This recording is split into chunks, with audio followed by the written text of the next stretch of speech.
দর্শকবৃন্দু আসসালামু আলাইকুম। আজকে 1300 স্কোয়ার ফিটের উপরে 4টা বেডরুম দিয়ে করা একটা বাড়ির প্ল্যান আপনাদেরকে আমি দেখাতে যাচ্ছি।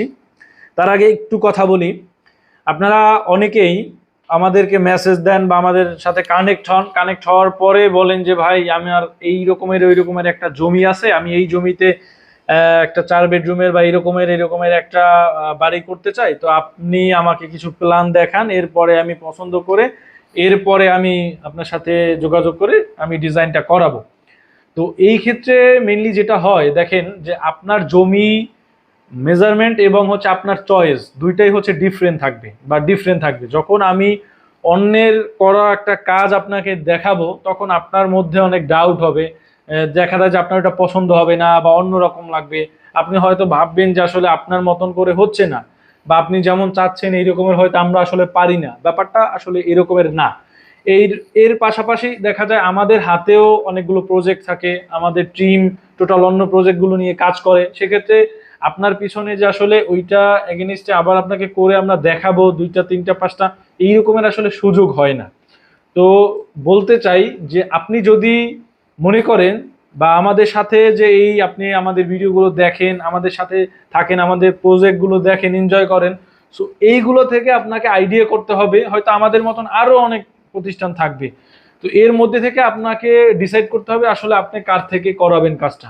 যদি আপনার বেটার মনে হয় যে না, আমরা মানিক ডিজাইন স্টুডিওতে যাই, ওনাদের কাজগুলো আমাদের ভালো লাগে, সেক্ষেত্রে আপনারা আমাদের সাথে আসবেন।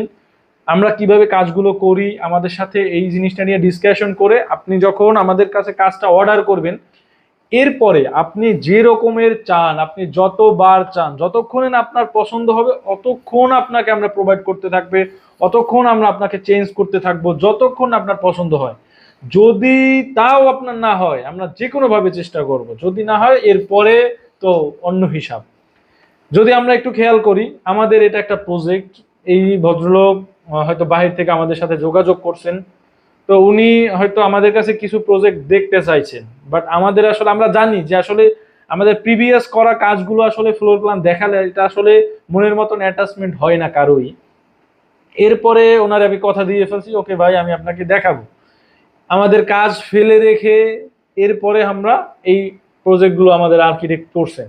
তো একটা ফ্লোর প্ল্যান মানে একটা বাড়ির জন্য অলরেডি 3টা আর্কিটেকচার করে ফেলছেন। বাট যখন ওনার থেকে আমরা রেসপন্স না পাবো, এগুলো করে দেখানোর পরও যখন একটা ক্লায়েন্টের থেকে আমরা ফিডব্যাক বা কোনো রেসপন্স না পাবো, তখন আসলে আমরা মনে করি তখন আমাদের ওই টাইমটাই আমাদের লস। হ্যাঁ, আমাদের লস কারণ হচ্ছে আমাদের কাছে তো আরো প্রজেক্ট থাকে, ওই প্রজেক্টগুলো আমরা টাইম দিতে পারি না, প্রপার টাইম অনুযায়ী উঠাতে পারি না, কারণ ওই প্রজেক্টগুলোতে অলরেডি আমাদের ক্লায়েন্টরা আমাদেরকে অ্যাডভান্স করে রেখেছেন, আমাদেরকে টাকা দিয়ে রেখেছেন, তাদের একটা ডেডলাইন আমরা দিয়ে রেখেছি।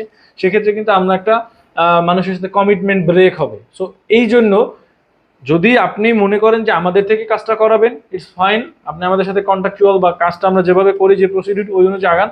আমরা শতবার হাজারবার আপনাকে ভিন্ন ভিন্ন ভাবে আপনাকে করে দেখাবো যতক্ষণ না আপনার পছন্দ হবে। আর আমরা এমনিতেই প্রত্যেকটা পার্ট বাই পার্ট, প্রত্যেকটা স্টেপ বাই স্টেপ আমাদের ক্লায়েন্টকে দেখাই, ক্লায়েন্টের পারমিশন, ওনার পছন্দ, যতক্ষণ এটা পছন্দ ততক্ষণ আমরা এগুলো কারেকশন করি, নতুনভাবে করি। হ্যাঁ, যেটা পজিটিভ নেগেটিভ সকল কিছু নিয়ে আমরা ডিসকাশন করে এরপর একটা প্রজেক্ট করি। সো যারা আমাদের থেকে প্রজেক্ট করাবেন তাদের এটা নিয়ে কোনো ঘাবড়ানো বা ব্যাপারটা মাথায় নিয়ে ভাবারই কোনো কারণই নেই। যে আপনি কাজ যদি করেন আমাদেরকে, আমরা আপনার শতবার দেখাবো, আপনার আগে দেখার কোনোই দরকার নাই। বা একটা মানুষের, আপনি আমার থেকে না, অন্য আরো এরকম আমাদের মতন প্রতিষ্ঠান থাকতে পারে, তাদের কাছে আপনি গেলেন, হয়তো আপনাকে কিছু একটা করে দেখাবে। বাট যদি আপনি চান যে এই জিনিসটা আমি যদি তাদের সাথে একটা অ্যাটাচমেন্ট বা একটা চুক্তিতে গিয়ে আমি কাজটা করি, সেক্ষেত্রে আপনার জন্য হেল্পফুল, আর যে প্রতিষ্ঠান কাজটা করবে আমাদের মতো তাদের জন্য হেল্পফুল। তো দর্শকবৃন্দ, যাই হোক, আশা করি আমি যতটুকু চেষ্টা করেছি বোঝানোর, বুঝতে পারছেন কিনা আমি জানি না। তো দর্শকবৃন্দু, এটা হচ্ছে আমাদের একটা 1380 স্কোয়ার ফিটের উপরে করা। তো এখানে বেসিক্যালি 4টা বেডরুমের সমন্বয়ে সাজানো হয়েছে, খোলামেলা ডাইনিং ড্রয়িং স্পেস আছে, সাথে হচ্ছে ওপেন কিচেন রাখা হয়েছে। চাইলে আপনি এই ডিজাইনটাকে অন্যভাবে ভিন্নভাবে কাস্টমাইজ করতে পারবেন। আর এটা 3D লুক যদি আমরা হিসাব করি, এটার 3D লুকটাও অসাধারণ সুন্দর আসবে। তো আমাদের 4 কর্নারে হচ্ছে 4টা বেডরুম আছে, যেটার ভিতরে 2টা হচ্ছে মাস্টার বেডরুম আছে। একটু আপনারা পুশ করে দেখে নেবেন, যাতে আমার ভিডিওটা আমি বড় করতে চাচ্ছি না, আপনারা হয়তো বড় ভিডিও দেখতে স্বাচ্ছন্দ্য বোধ করেন না। আর পিছনের দিকে হচ্ছে 2টা বেডরুম আছে, আর সামনে 2টা হচ্ছে মাস্টার বেডরুম, যেটার সাথে বারান্দা সহ অ্যাটাচ আছে, এবং একটা ওপেন কিচেন আছে, ডাইনিং কাম ড্রয়িং স্পেস বড়, মানে একসাথে আছে। একসাথে রাখার কিছু সুবিধাও আছে, এই জিনিসটা আমি এখন বলবো না, পরে হয়তো আপনাদের ডিসকাশন করব। এবং একটা কমন টয়লেট আছে। একটা গ্রামে করার জন্য বা পৌরসভা অঞ্চলে বা ইউনিয়ন পর্যায়ে করার জন্য, এটা বেসিক্যালি একটা 3 তলা বাড়ির জন্য করা হয়েছে। যদি আপনারা কেউ চান যে এরকমের এই প্ল্যান দিয়ে 3 তলা 4 তলা 5 তলা করবেন, তাও পারবেন। যদি চান যে এটাকে একটু আপনার মনের মতন করে কাস্টমাইজ করে করবেন, সেক্ষেত্রে তাও পারবেন। দেখেন, আমরা কিন্তু একটা প্রজেক্টের জন্যই আমরা 3টা ইন্ডিভিজুয়াল আলাদা আলাদা ভাবে ক্লায়েন্টকে দেখিয়েছি, যতক্ষণ ওনার পছন্দ না হয় যে এইভাবে এইভাবে হতে পারে, এইভাবে মানে ইন্ডিভিজুয়ালি আলাদা আলাদা আসলে কতভাবে করা যায়, কারণ সবার তো রুচি সকল কিছু এক না। সো আমরা চেষ্টা করি যতক্ষণ মানে ওনার মধ্যে একটু পরিমাণ কিউরিয়াসিটি থাকে যে না আমারটা মানে আরো সুন্দর হতে পারতো, তখন পর্যন্ত আমরা আসলে করতে থাকি। দর্শকবিন্দু সবাই ভালো থাকবেন, সুস্থ থাকবেন, মানিক ইঞ্জিনিয়ারিং সাথেই থাকবেন। আসসালামু আলাইকুম।